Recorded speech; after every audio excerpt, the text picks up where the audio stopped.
Армысыздар, құрметті қонақтар мен кітапханамыздың жанашыр оқырмандары.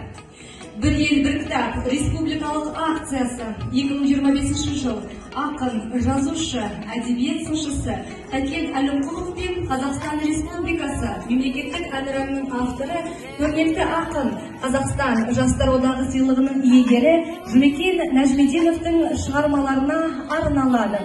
Алтын күн аспаны, алтынмен таласы, ерліктің астана еліңе қалашы.